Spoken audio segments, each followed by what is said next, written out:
Katakan haleluya. Minggu lalu kita bahas perihal mengenai 3 kuasa yang bisa menguduskan kita. Yang pertama darah Yesus, yang kedua firman Tuhan, yang ketiga Roh Kudus. Dan minggu lalu kita sudah daftar permohonan minyak. Anda boleh ambil setelah ibadah ini. Dan jika ingin minyak lagi, daftar lagi. Katakan wow. Katakan haleluya. Pembagiannya minggu depan. Kalau tidak salah saya jadwal jam 13.00 dan jam 15.00. Ada yang bertanya, Pak Pendeta, boleh nggak untuk minyak urapan? Boleh dong. Boleh nggak itu digoreng? Boleh. Ya? Katakan haleluya. Hari ini saya berkata bahwa ketika Anda dan saya punya kerinduan, maka Anda dan saya mengalami perubahan. Beberapa waktu lalu ada kejadian signifikan kan, Indonesia dan Nepal. Kaget sekali media sosial kan, kok berani kali generasi muda bergerak sedemikian rupa. Alkitab kita berkata, kesejahteraanmu, kesejahteraan kita juga tanggung jawab kita. Yeremia bilang gini, usahakanlah kesejahteraan di mana engkau aku buang. Berdoalah agar kesejahteraan kotamu Anda alami. Berarti kita punya beban mendoakan Indonesia sejahtera. Namun sebelum itu terlalu jauh, berdoalah kesejahteraan keluargamu. Jangan Anda berdoa kesejahteraan Jakarta, Cibubur, di rumah kau berkelahi. Tak masuk akal. Tuhan, sejahterakanlah kotaku. Berdoa syafaat. Pas amin, kau tendang istrimu. Tak cocok itu dalam kitab. Ya, doakan dulu keluargamu yang kecil. Tuhan, sejahterakanlah keluargaku ini. Maka kecil-kecil lama-lama jadi bukit. Semuanya jadi sejahtera. Amin. Ada 3 cara membuat setan gemetar. Kalau Anda orang percaya, Anda ditakuti oleh setan. Jangan sebaliknya, Pak Pendeta.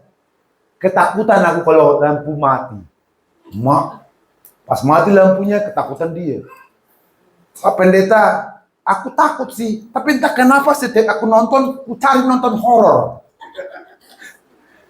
Kau bayar untuk ketakutanmu. Gak cocok pula. Kan kau bayar 50.000. Tapi kau tutup matamu. Bingung kita. Udah, gak usah nonton. Mending beli popcornnya, kau makan sendiri. Ya, saya juga kadang-kadang suka nonton. Tapi action. Dan ketika saya nonton pun, ya film tertentu lah. Nah, ada 3 yang membuat iblis takut. Yang pertama, ketika Anda dan saya berdoa. Dengarkan ini. Detik ini Anda doa, Anda sedang menjalin frekuensi ke surga. Setan gak takut dengan manusia. Manusia dari tanah. Setan itu kan malaikat. Bahan materialnya berbeda. Jadi dia gak takut dengan manusia. Gak takut kalian ke gereja. Biasa aja kali. Semua orang bisa ke gereja. Namun dia takut ketika Anda berdoa. Jadi, kalau ada orang yang menyakiti orang percaya, dan orang percaya itu masuk kamar dan berdoa, kelar hidup orang yang menghina. Paham?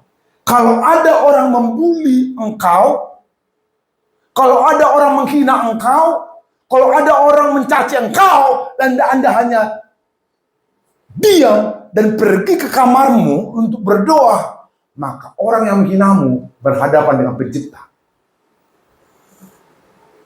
Nafasnya bisa koik.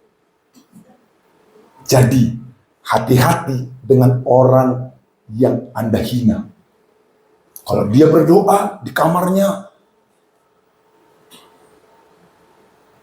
tormate. Sebab itu, setan takut kepada orang yang berdoa. Kedua, setan takut kepada orang yang bersukacita. Saya lihat dari wajahnya, bersukacitanya masih 50%. Yang belakang sana, sukacitanya. Karena gini, Alkitab kita mengatakan, hati yang gembira, tos dulu ibu merah. Hati yang gembira adalah obat yang manjur. Karena medis mengatakan, ketika kita tidak sukacita, kata lainnya stres, asam lambung naik. Benar ya? Langsung kenapa? Pikiran, berita negatif. Jadi setan takut kepada orang yang gembira. Ada hutang, gembira aja kali. Ada masalah, happy-happy saja. Itu ada kuasa di balik sukacita, ada kuasa. Ada amin? Setan suka sama orang yang stres. Ketika Anda stres, setan bisikkan. Hei, Amani Poltak. Mungkin namanya Pak Poltak. Amani Poltak. Lompatlah kau. Lompatlah kau. Dari mana? Dari loteng. Kalau kau lompat, hilang stresmu. Sama dengan ketika Yudas Iskariot. Yudas Iskariot, ketika dia hilang sukacitanya, dia dibisiki oleh setan. Hei Judas, sudahlah, orang-orang sudah tahu engkau biang keroknya. Sudahlah, engkau bunuh diri saja. Don't make permanent decision to temporary problem. Dengarkan ini. Jangan buat keputusan yang permanen untuk persoalan yang sementara. Hanya ada dua di muka bumi ini yang permanen. Siapa yang tahu? Yang pertama, Tuhan. Yang kedua, janji Tuhan. Mantap ibu. I love you. Kau tidak dengar? Hanya ada dua yang permanen di muka bumi. Yang pertama Tuhan. Yang kedua janji Tuhan. Di luar itu temporary. Makanya saya nggak percaya manusia. Manusia ada batasnya. Alkitab bilang 70-80. Kalau kuat, dia berjanji. Saya nggak terlalu percaya manusia. Sorry.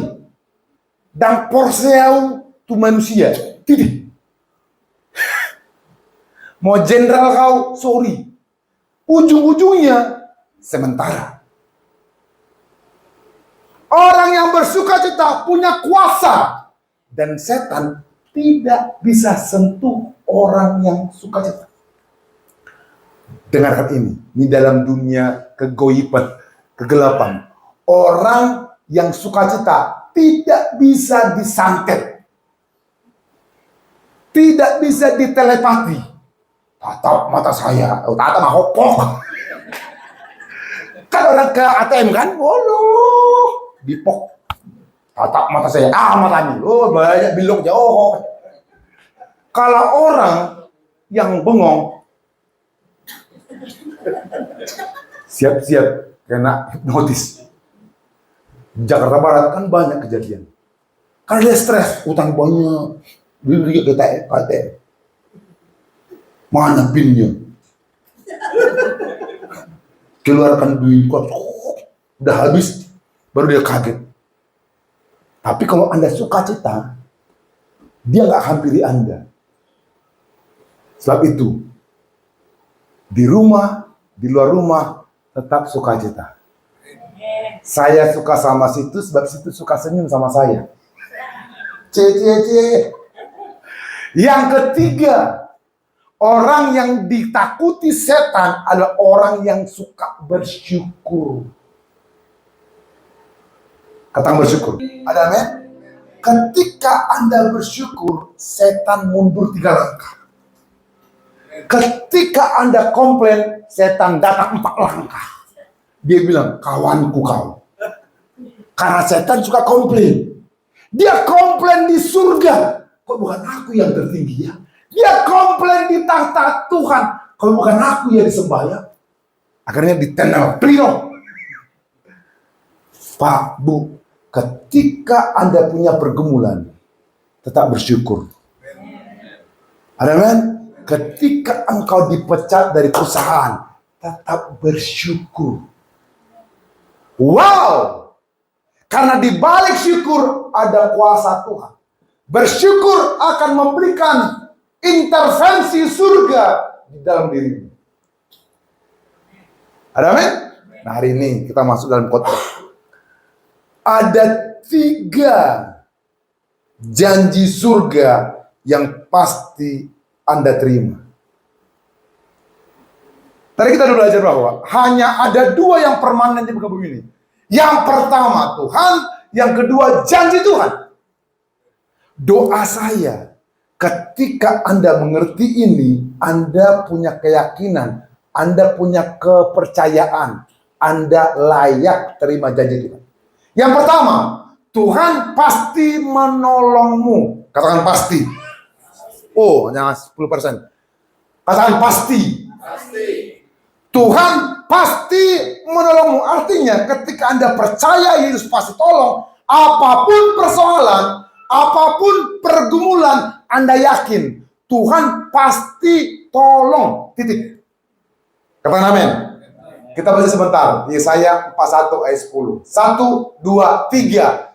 Janganlah takut, sebab aku menyertai engkau. Janganlah bimbang, sebab aku ini Allahmu. Aku akan meneguhkan, bahkan akan menolong engkau. Aku akan memegang engkau dengan tangan kananku yang membawa kemenangan. Kita berikan tepuk tangan bagi Tuhan Yesus. Doa saya hari ini, percayalah bahwa Tuhan pasti tolongmu. Ada amin? Tuhan pasti tolong kita. Karena kita tahu bahwa konsep Alkitab itu konsep di balik krisis ada kesempatan. Atau mata saya sebentar. Ini budaya Tuhan. Kalau kita ngerti sistem surga, Anda nggak perlu khawatir sebenarnya. Kenapa orang khawatir? Karena nggak tahu. Contoh, ketika matamu ditutup, Anda melangkah. Anda nggak tahu, mana temboknya nih? Karena nggak tahu. Firman itu terang. Ketika Anda mengerti firman, ibarat matamu dibuka. Oh, ada tiang di sini. Baru Anda melangkah. Pak, Bu, Allah berkata, Tuhan pasti menolongmu. Krisis itu menciptakan kesempatan. Kalau orang dunia berkata, krisis, amangoyama, mati mahita. Oh Tuhan, matilah kami. Anda lihat Alkitab. Daniel menghadap sekumpulan singa, itu krisis. Tapi hasil akhirnya, di balik singa, Daniel diangkat menjadi kepercayaan raja. Ingat Sadrak, Mesak, Abednego. Krisis api membara. Pasti mati. Berlipat ganda dipanaskan krisis itu, api. Kita tahu, dia tidak tengking krisis. Orang yang percaya Tuhan nggak perlu tengking krisis. Yang ditengking hanya setan. Krisis itu dilewati bersama Tuhan. Katakan amin. Tepuk tangan dulu bagi Tuhan Yesus. Wow! Sadrak, Mesak, Abednego menghadapi api yang mematikan. Krisis api. Tapi lihat, di balik krisis api, Sadrak, Mesak, Abednego dipromosi jadi wali kota. Padahal umurnya masih 16 tahun. Kalau ada viral kali itu, wali kota pertama yang paling muda adalah Sadrak, Mesak, Abednego. Kenapa? Melalui krisis. Anda bisa dipromosi kalau ada krisis. Pertanyaannya, kapan Anda terima krisis? Jangan-jangan Anda tidak dipromosi belum menghadapi krisis. Krisis baik bagi orang yang suka perubahan. Kata amin. Disitulah diuji leadership Anda. Yang ketiga, Anda lihat Daud. Daud nggak mungkin jadi raja kalau tidak ada krisis raksasa Goliat. Jadi jangan sedih kalau engkau punya masalah ini. Berbahagialah. Jangan sedih kalau ada pergumulan berat di matamu. Itu sebenarnya kesempatan dari Tuhan untuk engkau lewati. Katakan amin. Katakan haleluya. Daud menghadapi krisis raksasa Goliat. Di balik itu, dia jadi raja kedua Israel. Dan saya berdoa, apapun krisis Anda, Tuhan pasti tolong. Katakan pasti. Yang kedua, janji kedua, Tuhan pasti menyertaimu. Tuhan pasti menyertai pendidikan dan bisnismu. Katakan amin. Mazmur 20 ayat 5 berkata, kiranya diberikannya kepadamu apa yang kau kehendaki dan dijadikannya berhasil apa yang kau rancangkan. Bapak, Ibu yang saya hormati, saya meminta kepada Anda, percayalah, ambil keputusan bahwa Anda yakin Tuhan Yesus pasti menyertai engkau. Titik. Tepuk tangan buat Tuhan Yesus. Tuhan mencari orang-orang seperti ini, Bapak. Sepakatlah dengan dia. Dan Anda itu punya keyakinan sungguh-sungguh Anda luar biasa di mata Tuhan. Dia mencari partner yang bisa menggoncangkan bangsa. Dia mencari teman yang bisa menggoncangkan dunia. Anda dan saya orangnya. Yang yakin Tuhan pasti menyertai kita. Jangan ada pikiran sekecil pun engkau dijauhkan dari Tuhan. Jangan berkata, Tuhan engkau di mana? Stop. Percaya saja. Tuhan menyertaimu selama-lamanya. Tepuk tangan bagi Tuhan Yesus. Yang ketiga, janji yang pasti Anda saya alami. Tuhan pasti memberkatimu. Memberkati ekonomi, memberkati keuanganmu. Saya sudah alami. Ulangan 28 ayat 12. Kita baca sama-sama. 1, 2, 3. Tuhan akan membuka bagimu perbendaharaan yang langit untuk memberi hujan bagi tanahmu pada masanya dan memberkati segala pekerjaanmu. Kita berikan tepuk tangan bagi Tuhan Yesus. Yang ketiga, Tuhan pasti memberkatimu. Tuhan pasti memberkati keuanganmu. Tuhan pasti memberkati ekonomimu. Karena Tuhan membuka perbendarahan, kelimpahan dari langit. Kalau Anda yakin. Pertanyaannya, ini di akhir khotbah. Pak Pendeta Sinaga, macam mana caranya? Alkitab berkata, carilah dahulu kerajaan Allah dan kebenarannya. Apa? Maka semua itu akan ditambahkan kepadamu. Jadi kuncinya, dasarnya adalah prioritasnya. Carilah dahulu. Dahulu yang pertama dari yang utama. Pak, Bu, kalau Anda ke gereja cari berkat, berkatmu akan hilang. Dengarkan ini. Kalau Bapak ke gereja cari kesembuhan, kesembuhan akan hilang. Kalau Anda ke gereja cari rumah, rumahmu akan hilang. Konsep Alkitab, carilah dahulu kerajaan Allah dan kebenarannya, baru semua itu ditambahkan. Jadi jangan pola yang lama, pola agama-agamawi. Seperti kita pikir Tuhan itu seperti jin. Kita gosok 3 kali dapat 3 permintaan. Men Tuhan jin. Kita pikir Tuhan seperti Sinterklas. 25 Desember dia kasih kado. Itu Kristen pemalas.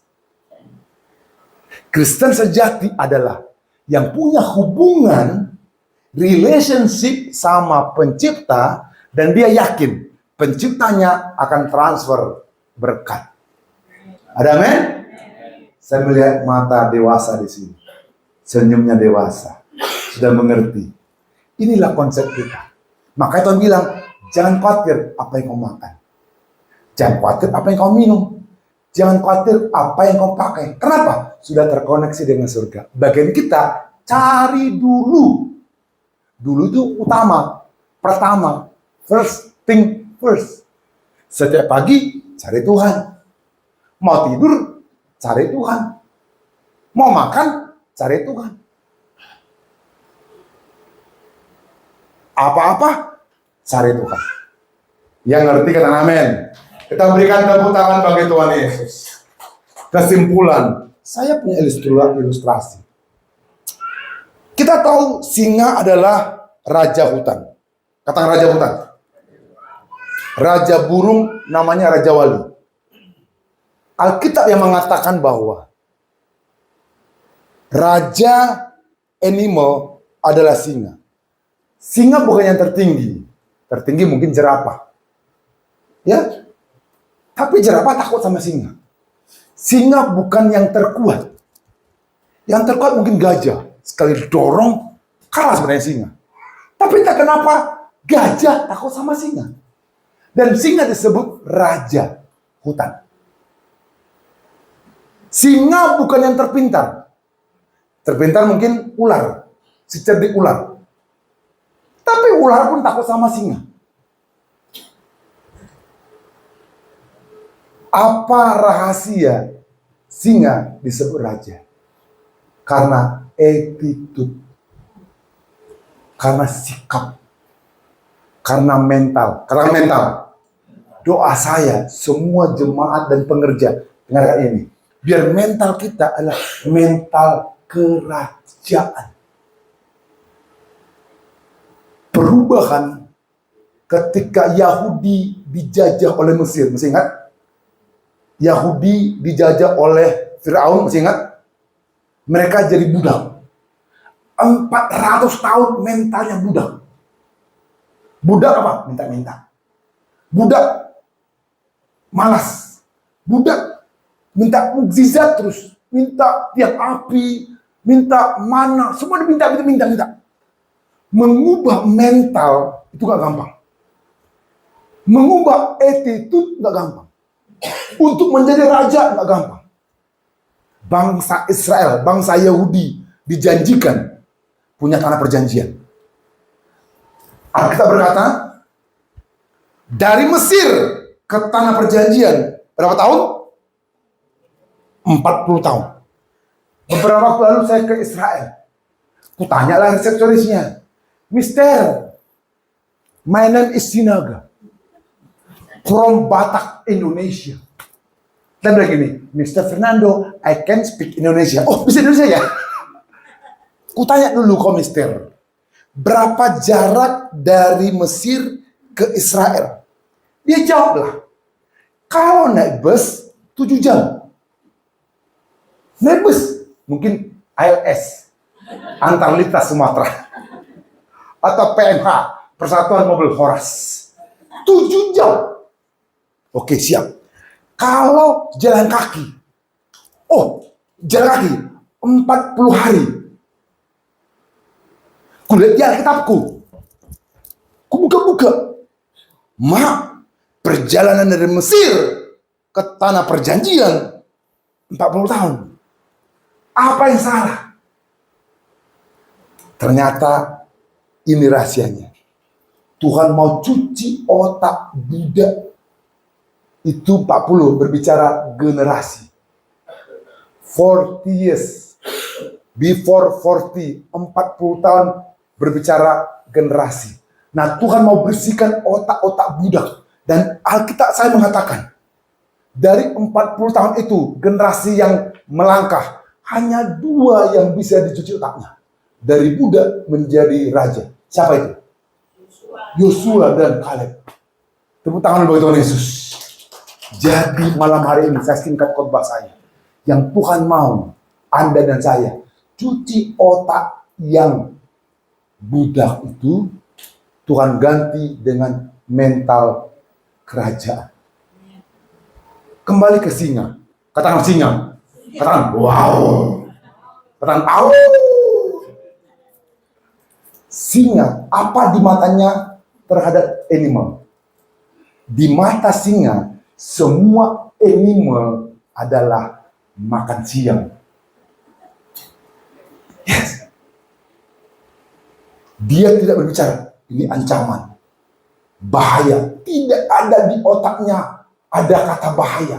Tidak ada di otaknya kata khawatir. Sama halnya dengan saudara saya. Alkitab berkata, jangan khawatir.